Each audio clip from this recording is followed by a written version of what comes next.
Coucou les amis, vous allez bien? Oui, ça va bien, merci pour moi aujourd'hui. Bon, par rapport à la crise, c'est pas évident, hein, je sais, pour moi aussi, hein. Voilà, des moments où le moral n'est pas là, mais on peut compter sur les amis pour nous encourager, on peut compter aussi sur la famille pour échanger, parler, communiquer, et voilà, ne pas rester dans sa petite bulle seule, heureusement, et puis je compte aussi, moi, sur cette force que représente celui qui est et qui nous donne la vie. Je compte aussi sur lui. Alors, je vous invite à faire de même. Quand vous pensez que vous êtes seul, non, vous n'êtes pas seul. Il y a aussi cette force qui veut notre bonheur, qui veut notre bien. Mille excuses pour la semaine dernière, je n'ai pas pu faire le partage avec vous parce que j'étais invitée à un bel événement, un mariage. Ah oui, moi j'y crois encore que le mariage c'est une belle aventure. Une fois qu'on a trouvé celui ou celle qui nous correspond, ben voilà, nous n'avons pas à avoir peur de traverser, de réaliser ce voyage à deux. Voilà, c'est une belle aventure. Alors, de quoi nous allons parler aujourd'hui? Eh ben, pour un petit peu vous donner le titre, je vous invite à lire deux versets de la parole de Dieu, à écouter peut-être ceux qui n'ont pas de Bible, Apocalypse 12, versets 7 et 8. Alors, il y eut guerre dans le ciel. Michael et ses anges combattirent contre le dragon. Et le dragon et ses anges combattirent, mais ils ne furent pas les plus forts, et leur place ne fut plus trouvée dans le ciel. Depuis 2020,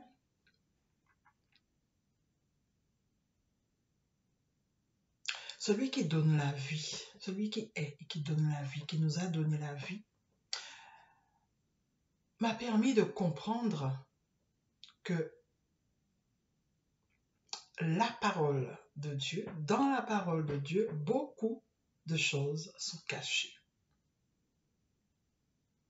Des réalités sont cachées.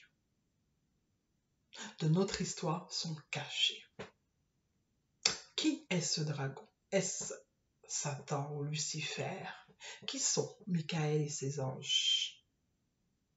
Le dragon et ses anges. Ne peut-on pas dire plutôt Michael et ses alliés? Ou le dragon et ses alliés? Vous avez compris de quoi je veux parler. Tous ces mots ne signifient pas plutôt des pays qui sont entrés en guerre? Dans le ciel? Où est ce ciel?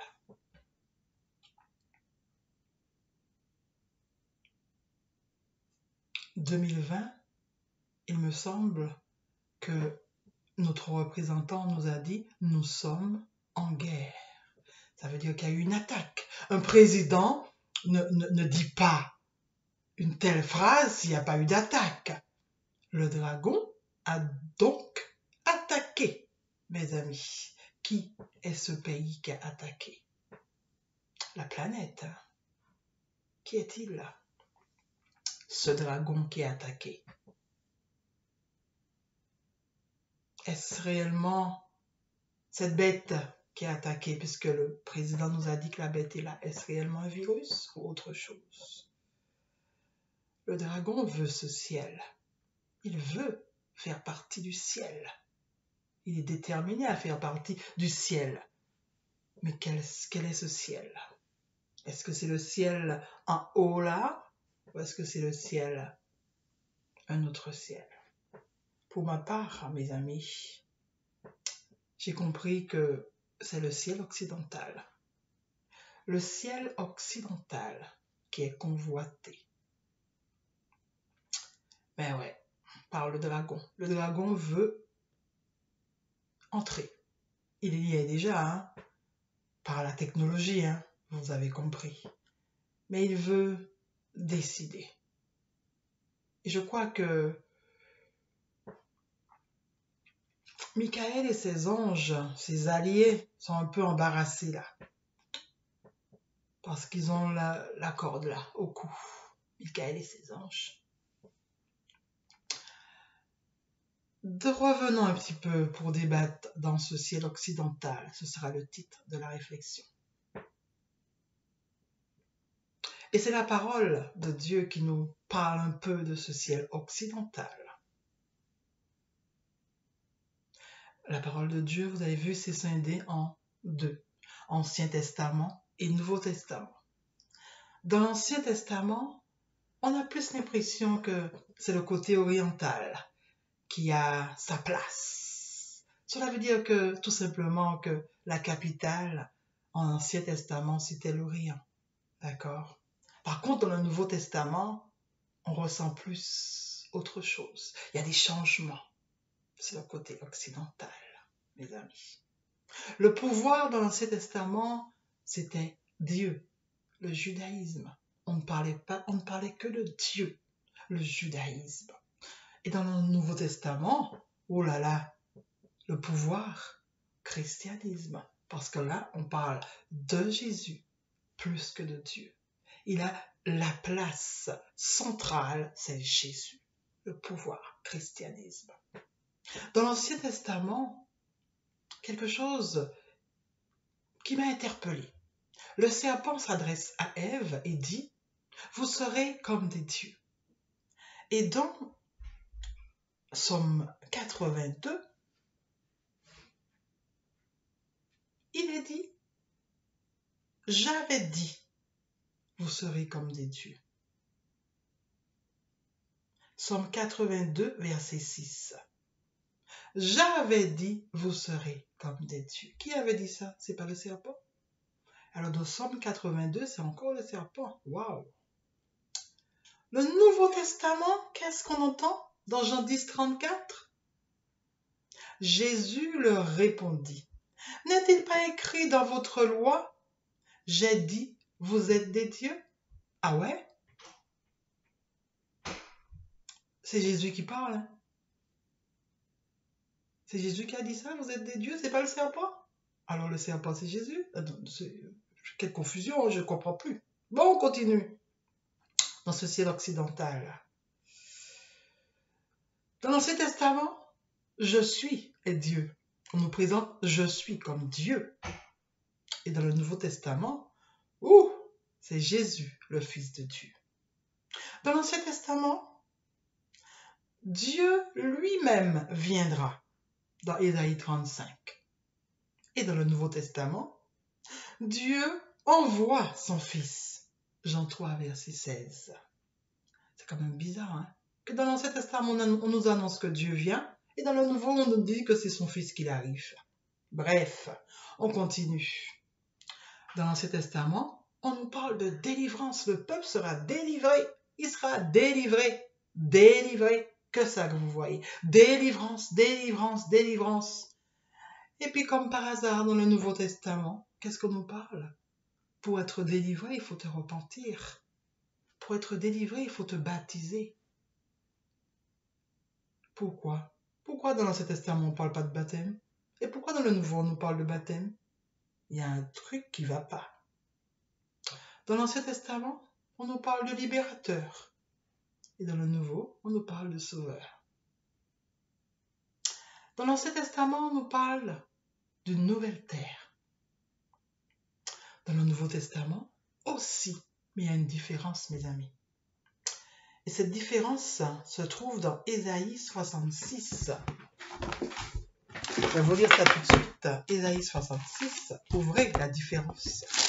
Il y a toujours une différence. Ésaïe 66, je lis toujours pour vous.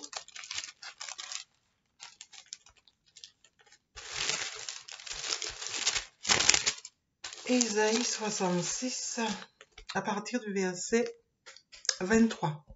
Je lis pour vous, hein, la différence. À chaque nouvelle lune et à chaque sabbat, toute chair viendra se prosterner devant moi, dit l'Éternel.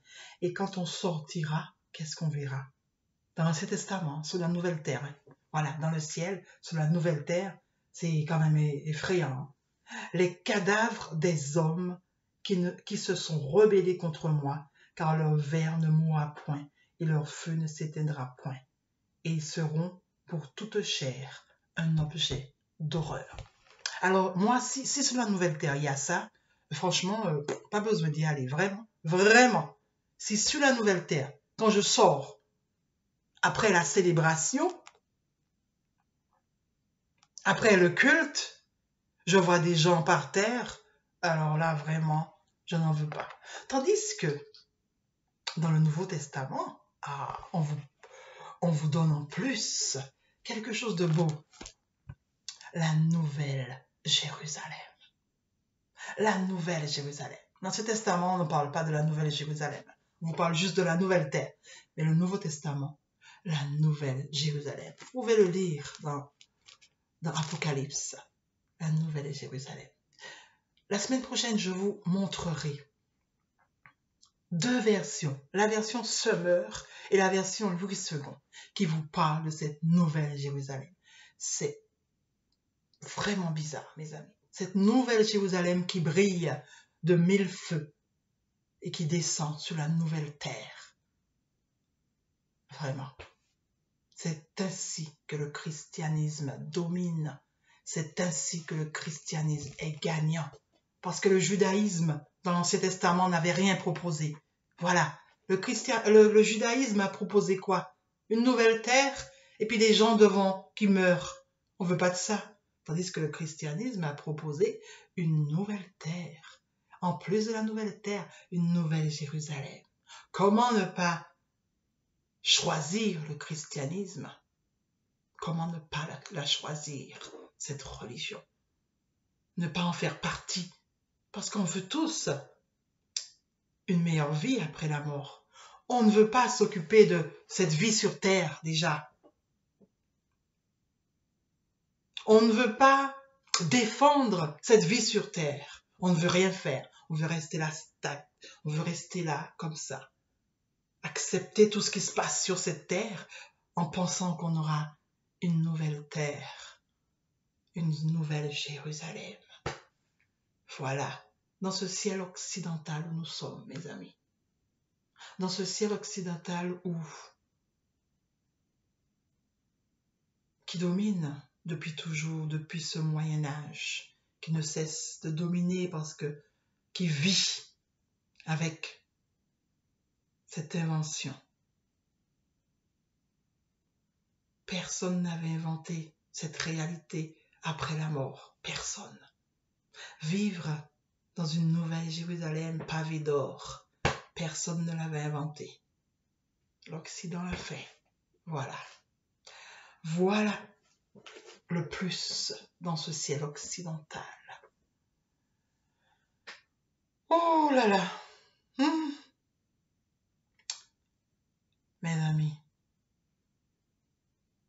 essayons de défendre ce que nous avons déjà ici-bas, au lieu de penser à ce que nous n'avons pas encore, à ce que nous ne savons même pas si nous l'aurons. Soyons bons les uns envers les autres sur cette terre déjà. Aimons-nous les uns les autres sur cette terre déjà. Si nous faisons ça, ben voilà, nous avons tout fait. Et nous sommes sûrs déjà, s'il y a quelque chose après, d'y faire partie. Parce que nous avons la base. Parce que la base, c'est l'amour. Et quand on a l'amour, on ne peut pas faire du mal à l'autre. On veut son bien. On veut que son bien. Alors mes amis, pour ma part, je vous souhaite, durant ces fêtes, de partir sur des bases nouvelles, les bases de l'amour. Et je suis sûre que notre monde ici-bas déjà sera meilleur. À bientôt.